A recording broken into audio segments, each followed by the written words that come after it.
Hey, I'm Caleb Gross. I lead the capability development group at Bishop Fox. We do a lot of exploit development, attack surface research. I'd like to talk about the trend in emerging threat type vulnerabilities and security devices over the past couple of years. And when I say emerging threat vulnerability, I'm talking about critical severity vulnerability like remote code execution or significant information disclosure. And the devices that run on the perimeter of your enterprise network, that is firewalls facing the internet, devices whose job it should be to protect and secure your network, but in reality are an initial access entry point for an attacker. And let's talk about this in two ways. One, why has this been happening so much? Why does it feel like we're trending even more in this direction? And two, what do we do about it? Especially an organization that has got this hardware and software on their attack surface, and it seems like the to-dos never end regarding mitigating these problems. So the first one, why has this been going on so much? I think the past couple of years, we have seen more people realizing that just because some software or hardware has the job of something security related doesn't mean necessarily that it is secure itself. You can look back almost 10 years ago to around 2016 when Tavis Ormandy did some vulnerability research and security software, antivirus software, which I think was one of the first times people started to unwind their assumption that security stuff is going to be secure. And you saw that extended into the security device space, I think around 2019, when Orange Tsai gave a landmark talk where he described how he was hacking security devices like an intelligence agency.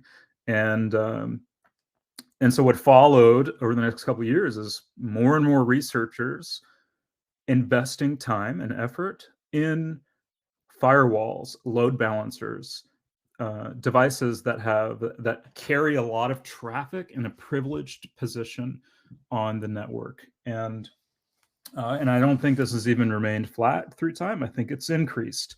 I think anyone who's been in this space triaging these vulnerabilities probably feels that as well. So it's probably not going to stop. And given that reality, what should we do about it? I think that a lot of organizations have started to get better at vulnerability management. That is, with each new kind of vulnerability, they're asking the question, how do we mitigate? How do we patch? But I don't think that's a sufficient single lens.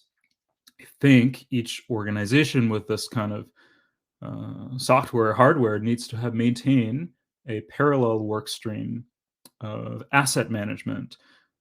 So while you have 1, 2, 3 vulnerabilities coming out in a rapid succession, and your vuln management team has their attention pulled along and along, you ought to have some focus, consistently looking at your attack surface, regardless of what vulnerabilities might be happening or not happening, and they're always asking the question: do we know what we have?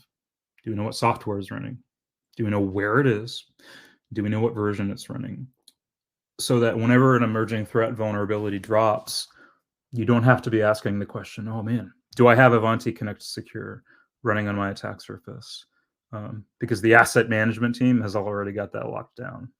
The question really should be at that point, given that I know that I have or don't have the software, is it up to date? Is it patched? And I think that also kind of helps address the attention drift where the vuln management team might be in the middle of patching one vulnerability and then another one drops on a different tech stack, and suddenly they've got to divert their attention and work on this one instead. And then you're stuck in a game of playing whack-a-mole and never completely remediating or addressing all the past issues that happened before. So let's please take all of these lessons from the past couple years to heart. If you're not doing asset management, I really think you should. Something I'm quite passionate about. And thanks for your time. Happy hacking.